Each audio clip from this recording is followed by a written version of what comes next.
नमस्कार। ज्योतिषीय श्रृंखला की इस कड़ी में आपका हार्दिक स्वागत है। कुंडली में बनने वाले विविध राजयोगों के अध्ययन के क्रम में आइए अब हम अध्ययन करते हैं जलधि योग का और छत्र योग का। जलधि योग जिसको हम अंबुधि योग भी कहते हैं, जलधि हम बोलते हैं समुद्र को। एक छोटी सी बात जान लें हम, जो पहले से हम लोगों ने भी पढ़ा है साहित्य में, हिंदी साहित्य में, कि जल के जितने ही पर्यायवाची शब्द हैं उनमें अगर धी अक्षर जोड़ दिया जाए तो उसका अर्थ समुद्र हो जाता है। जैसे जलधि हो गया, अंबुधि हो गया, वारिधि हो गया, नीरधि हो गया इत्यादि। और यदि ज जोड़ दिया जाए, पानी के जितने ही पर्यायवाची शब्द हैं उसमें ज जोड़ दें तो उसका अर्थ कमल हो जाता है। जैसे नीरज हो गया, वारिज हो गया, जलज, अंबुज, तोयज इत्यादि।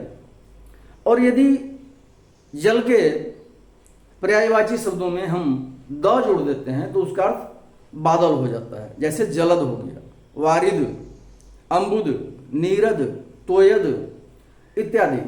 तो इस प्रकार से ये जलधि और अंबुधि जो बोलते हैं इसका अर्थ समुद्र होता है।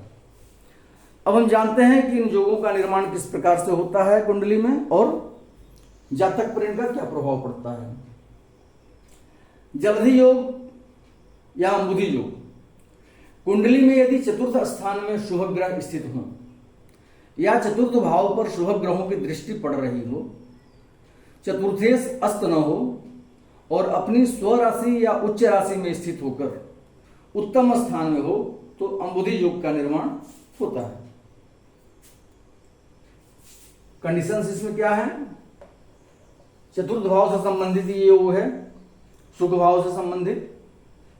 कहा गया है कि चतुर्थ भाव में यदि शुभ ग्रह स्थित हो या चतुर्थ भाव को शुभ ग्रह देखते हो, पहला कंडीशन। दूसरा कंडीशन है कि चतुर्थेश अस्त नहीं हो, सूर्य की किरणों से चतुर्थेश अस्त न हो और अपनी स्व राशि या उच्च राशि में स्थित होकर, चतुर्थेश को अपनी स्व राशि में या उच्च राशि में स्थित होना हो आवश्यक होगा।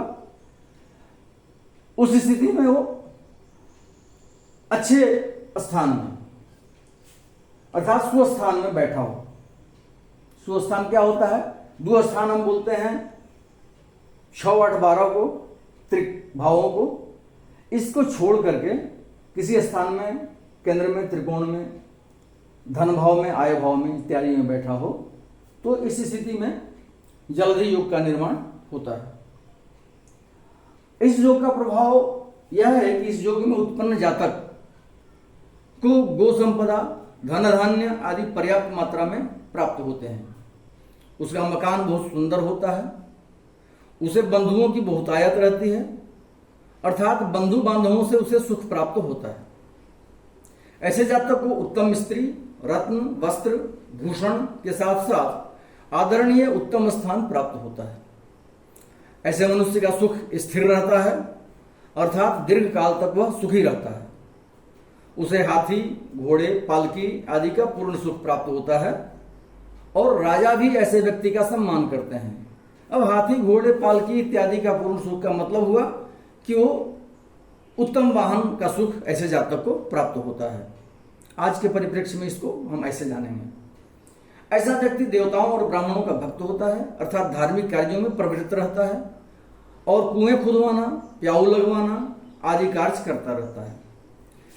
चतुर्थ स्थान सुख का स्थान होता है और इससे बंधु, सुख, मकान, सवारी, जल कार्य आदि जितनी ही बातों का विचार किया जाता है उन सब का सुख जातक को प्राप्त होता है इस योग के बनने से।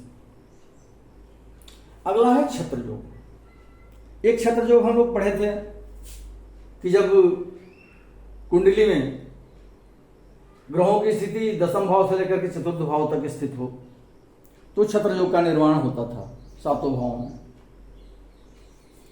जिसको हम ईश्वर की छत्र छाया योग भी बोलते हैं। और ये छत्र योग है पंचम भाव से संबंधित है। पंचम भाव जो हमारा विद्या का स्थान है, पुत्र का स्थान है, उस स्थान से संबंधित यह है। इसके बारे में कहा जाता है कि यदि पंचम भाव में शुभ ग्रह बैठे हों या शुभ ग्रह पंचम भाव को देखते हों, पंचमेश अस्त न हो और अपनी स्वराशि या उच्च राशि में स्थित होकर उत्तम स्थान में बैठा हो तो छत्र योग होता है। पंचमेश पंचम स्थान में शुभ ग्रह स्थित हो या पंचम स्थान को शुभ ग्रह देखते हो, पंचमेश अस्त नहीं हो और पंचमेश अपनी स्वराशि में या अपनी उच्च राशि में होकर के और उत्तम स्थान में बैठा हो, अर्थात त्रिक स्थानों को छोड़कर अन्य स्थानों में बैठा हो। सबसे ज्यादा उत्तम स्थान केंद्र और त्रिकोण होते हैं, उसका धन भाव, आय भाव इत्यादि, पराक्रम भाव कहीं भी बैठा हो, अच्छी स्थिति में हो और पंचम भाव पाप प्रभाव से एकदम मुक्त हो। पंचम या पंचमेश, न उसमें पापग्रह की युति हो न दृष्टि हो पंचम भाव पर, या पंचमेश के साथ भी ऐसी स्थिति न हो। इस स्थिति में छत्र योग का निर्माण होता है। ऐसा जातक संसार के सभी सौभाग्यों से युक्त होता है, संतान सुख प्राप्त होता है उसको, जातक तीक्ष्ण बुद्धि वाला होता है, वह धनी, यशस्वी, विद्वान, बुद्धिमान, उत्तम भाषण करने वाला, स्फूर्तिवान तथा राजा का मंत्री होता है। ऐसे व्यक्ति को राजा अथवा सरकार से सम्मान प्राप्त होता है। अर्थात पंचम भाव और पंचमेश की उत्तम स्थिति होने से, अर्थात पंचम भाव और पंचमेश से एकदम पूर्ण बली हों, इस स्थिति में जब इस छत्र योग का निर्माण होता है तो पंचम भाव से प्राप्त होने वाले जितने भी अच्छे सुख हैं जातक को प्राप्त होते हैं। अगले वीडियो में हम कुछ अन्य अति को क्या बोलते हैं योगों को लेकर उपस्थित होंगे। नमस्कार।